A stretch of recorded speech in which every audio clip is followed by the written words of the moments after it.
Assalamualaikum warahmatullahi wabarakatuh. Alhamdulillahi hamdan katsira, hamdan tayyiban mubarakan fihi kama yuhibbu rabbuna wa yarda. Wa sallallahu wa sallama ala al-habibil mustafa wal rasulil mujtaba wa ala alihi wa sahbihi wa man ihtada. Amma ba'd. Saudaraku kaum muslimin yang kami cintai karena Allah Azza wa Jalla, terutama jamaah kaum muslimin dari Masjid Baitur Rahman Mediterania Regency Cikunir, Bekasi. Semoga Allah Subhanahu wa taala terus melindungi kita dari berbagai mara bahaya dan murkanya. Saudaraku kaum muslimin yang kami cintai karena Allah Azza wa Jalla, musibah yang kita kenal, pandemi yang mendunia ini, COVID-19, telah membuat kita dalam kesempitan. Apa yang kita butuhkan? Makhraj, solusi, jalan keluar. Saya ingin hadirkan dalam kajian kali ini 3 jurus menghadapi COVID-19. Jurus yang pertama adalah bertaubat dan beristighfar kepada Allah Subhanahu wa taala. Mengapa solusi ini? Mengapa jurus ini? Taubat dan istighfar kepada Allah Subhanahu wa taala. Karena sesungguhnya COVID-19 adalah musibah. Dan tidak mungkin musibah terjadi kecuali dengan izin Allah Azza wa Jalla. Dan musibah itu terjadi karena dosa-dosa umat manusia. Mari kita perhatikan sejarah kemanusiaan. Sejak Nabi Adam alaihissalam, beliau diturunkan dari surga akibat apa? Dosa. Nabi Nuh alaihissalam punya umat yang bandel banget. Didakwahi sampai 950 tahun, susah untuk mendapatkan umat yang benar. Cuma beberapa gelintir orang saja. Akhirnya apa yang Allah timpakan kepada mereka? Banjir yang menghabisi mereka. Akibat apa? Dosa. Kaum Nabi Lut alaihissalam dihabisi karena perilaku seksual yang menyimpang.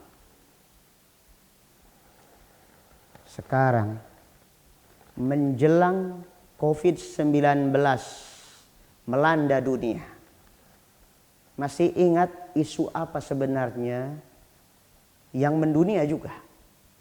Isu LGBT. Kalau di suatu negeri, di suatu komunitas sudah beredar perzinahan, apalagi sampai perilaku kaum Nabi Lut alaihissalam, kaum Sodom. Jika itu terjadi, maka yang akan Allah timpakan adalah berbagai macam penyakit. Apabila di suatu masyarakat, di sana tersebar kebiasaan tidak mau bayar zakat, maka siap-siap dilanda dengan musibah kekeringan dan paceklik yang panjang. Maka dari itu, solusi dan jurus yang pertama adalah banyaklah kita bertaubat kepada Allah dan beristighfar. Jurus yang kedua, tingkatkan iman dan imun. Meningkatnya iman merupakan daya tahan tersendiri secara batin. Meningkatnya imunitas tubuh kita merupakan penangkal dari terjangkitnya kita oleh virus COVID-19. Saudaraku kaum muslimin yang kami cintai karena Allah Azza wa Jalla, saat ini sudah banyak penjelasan para ahli tentang bagaimana meningkatkan imunitas tubuh. Saya bukan dokter dan bukan ahli kesehatan, saya tidak berbicara pada ranah itu. Mari tingkatkan iman selain meningkatkan imun. Iman ini adalah imunitas kolbu, imunitas kejiwaan kita. Dan imunitas kejiwaan tatkala terbentuk dalam diri kita, maka juga akan meningkatkan imunitas. Keimanan yang dimaksud unsurnya adalah takwa dan tawakal kepada Allah Azza wa Jalla. Allah Subhanahu wa taala memberikan resep ini di dalam surah At-Talaq ayat kedua dan ketiga. Saya sebutkan kalimat fokusnya yang merupakan jurus ini. Kata Allah Subhanahu wa taala, "A'udzu billahi minasy syaithanir rajim. Wa may yattaqillah yaj'al lahu makhraja wa yarzuqhu min haitsu la yahtasib." Kemudian, wa may yatawakkal 'ala Allah fahuwa hasbuh. Sampai pada kalimat ini saya akan bahas.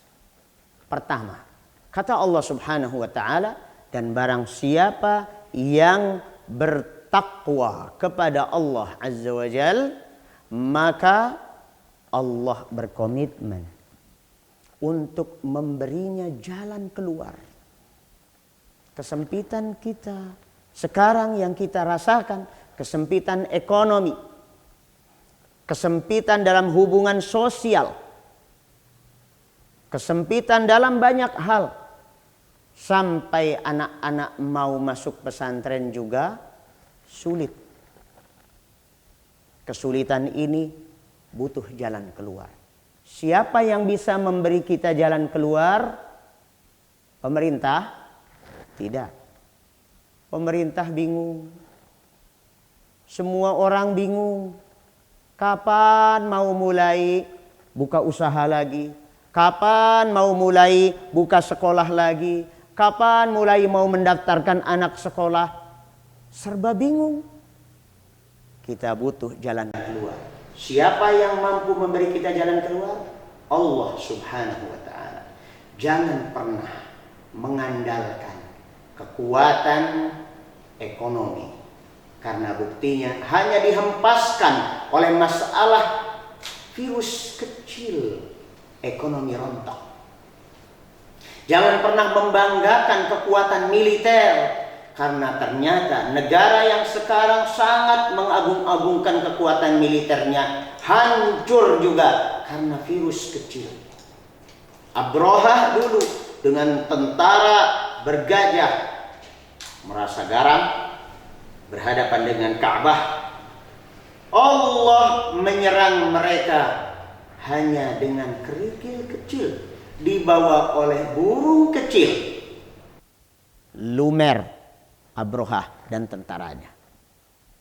Siapa lagi yang berani melawan Allah Subhanahu wa taala? Dan siapa yang berani mengandalkan kekuatannya sendiri, ekonominya, politiknya, senjatanya? Tidak ada yang bisa diandalkan. Yang bisa diandalkan adalah pertolongan Allah Subhanahu wa taala. Maka Allah Subhanahu wa taala beri kita resepnya. Jurus ini mari kita pakai. Wa may yattaqillah, dan barang siapa yang bertakwa kepada Allah, yaj'al lahu makhraja, Allah akan berikan jalan keluar. Lebih dari itu, wa yarzuqhu min haitsu la yahtasib. Allah berkomitmen pula, kalau kita bertakwa kepada Allah, melaksanakan perintah dan meninggalkan larangannya, Allah akan berikan kita rizki dari arah yang tidak disangka-sangka. Sementara ini mungkin kita berpikir bahwasanya rizki adalah gaji. Karena tidak bekerja maka tidak dapat gaji. Maka berarti kehidupan sempit. Bisa jadi karena di PHK dari sebuah tempat pekerjaan. Lalu kita memiliki prinsip wirausaha. Dengan wirausaha ternyata alhamdulillah rizki melimpah setelah itu. Ingat bahwa Allah Subhanahu wa taala menjadikan kesulitan sebagai alat untuk mendongkrak kemajuan kita dan kita akan diberinya kemudahan 2 kali lipat. Inna ma'al usri yusra. Sesungguhnya bersama kesulitan Allah telah siapkan kemudahan yang banyak. Jurus yang ketiga. Setelah kita bertakwa dan bertawakal kepada Allah Azza wa Jalla, meningkatkan iman dan imunitas kita, maka selanjutnya adalah yang ketiga, jurus yang secara teknis real harus kita lakukan sehari-hari.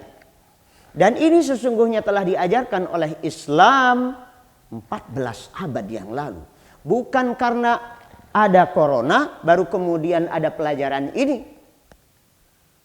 Mari kita perhatikan. Apa sih yang dinasihatkan oleh para ahli kesehatan berhadapan dengan corona ini? Cuci tangan toh? Cuci tangan. Cuci muka. Islam sudah memberi petunjuk ini 14 abad yang lalu. Kebiasaan cuci tangan itu dimulai dari Islam. Nabi kita Muhammad sallallahu alaihi wasallam 14 abad yang lalu sudah mengajarkan, idza staiqadha ahadukum min naumih fala yaghmisanna yadahu fil ina qabla an yaghsilahu thalath. Apabila di antara kalian bangun tidur, jangan langsung memasukkan tangannya ke dalam wadah air, termasuk wadah makanan dan sebagainya. Jangan. Sebelum apa? Sebelum cuci tangan dulu 3 kali. Aturan ini berasal dari Islam. Itu sudah ada sebelum Eropa memiliki peradaban. Sebelum Amerika maju. Jauh sebelum mereka itu menjadi manusia yang layak dianggap manusia beneran. Islam sudah mengajarkannya. Lebih dari cuci tangan adalah wudu. Lebih dari itu adalah mandi. Dan itu ada di dalam syariat Islam. Selebihnya masalah pakaian dan tempat. Islam mengajarkan kebersihan dan kesucian pakaian dan tempat. Itu sudah 14 abad yang lalu. Setidaknya 5 kali. Setidaknya 5 kali dalam sehari semalam umat Islam selalu memperhatikan kebersihan pakaian, badan, dan tempatnya. Karena dia akan berhadapan dengan Rabbul Alamin. Kalau kebiasaan ini dibiasakan oleh siapapun, maka faidahnya sehat. Selanjutnya, di dalam Islam lebih dari itu semua menjaga kehalalan apa yang dimakan. Bukan hanya sekedar kebersihannya, tetapi lebih dari kebersihannya, halalan. Dari mana kita dapatkan bahan-bahan makanan, bahan-bahan konsumsi yang kita dapat? Apakah dari yang halal, dengan cara yang halal? Apakah makanan tersebut halal? Jangan kelelawar di sop. Kambing sudah jadi bangkai, tidak disembelih secara syar'i, dipanggang. Anjing yang haram dimakan. Binatang apa saja dimakan. Tidak kenal halal dan haram, ini musibah besar. Maka dari itu terjangkit manusia itu dengan berbagai macam penyakit. Kita umat Islam sudah terbiasa dengan kebiasaan memilih makanan dan minuman yang halal. Jangan yang haram. Yang syubhat, yang remang-remang, yang abu-abu, yang samar-samar sekalipun, ini halal atau haram, tinggalkan. Yang membahayakan kesehatan kita, rokok, minuman keras, narkotika, jauh dari umat Islam. Berikutnya adalah masalah hubungan kemanusiaan. Di dalam Islam, antara laki-laki dan perempuan, dari sisi jaraknya, dari sisi pandangan, dari sisi pendengaran, semua dijaga. Maka gaya hidup Islami itu yang harus menjadi new normal. Saya tidak setuju dengan istilah new normal. Tatanan hidup baru. Tidak ada yang baru. Di dalam Islam, ini adalah ajaran yang dari 14 abad yang lalu. Dan ini menjamin kesehatan kita dan keselamatan kita. Terutama antara laki-laki dan perempuan. Jangan dekat-dekatan. Senggol-senggolan. Duduk bareng dalam satu majelis. Tidak ada. Kalau ini dibiasakan, maka insya Allah sehat. Coba lihat sekarang. Banyak sekali orang-orang yang dulu membenci yang namanya cadar. Sekarang mau tidak mau mereka harus bercadar. Sampai-sampai bapak-bapaknya pun belajar pakai cadar juga. Maka cadarlah wahai manusia. Jangan sampai ada corona di antara kita. Saudaraku kaum muslimin yang kami cintai karena Allah Azza wa Jalla. Ada jurus untuk bisa memperkuat paru-paru kita. Yang diserang oleh COVID-19 ini apa? Paru-paru. Bukan kulit, bukan tangan, bukan kaki, bukan pala. Tetapi paru-paru. Kalau kita membiasakan pagi, siang, sore, malam, sholat 5 waktu. Kemudian kita membiasakan baca Al-Quran. Suarakan Al-Quran. Insya Allah otot-otot lambung kita, paru-paru kita terus berolahraga dia. Maka insya Allah akan sehat dan kuat. Ini adalah sekelumit kalimat yang bisa kami sampaikan dalam kajian kali ini. Dan semoga Allah subhanahu wa ta'ala terus membimbing kita dengan hidayahnya, dengan taufiknya, sehingga kita bisa diselamatkan di dunia ini sampai di akhirat. Bertemu kembali pada tayangan berikutnya.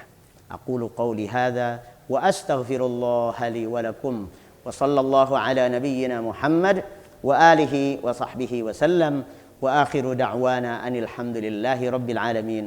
Wassalamualaikum warahmatullahi wabarakatuh.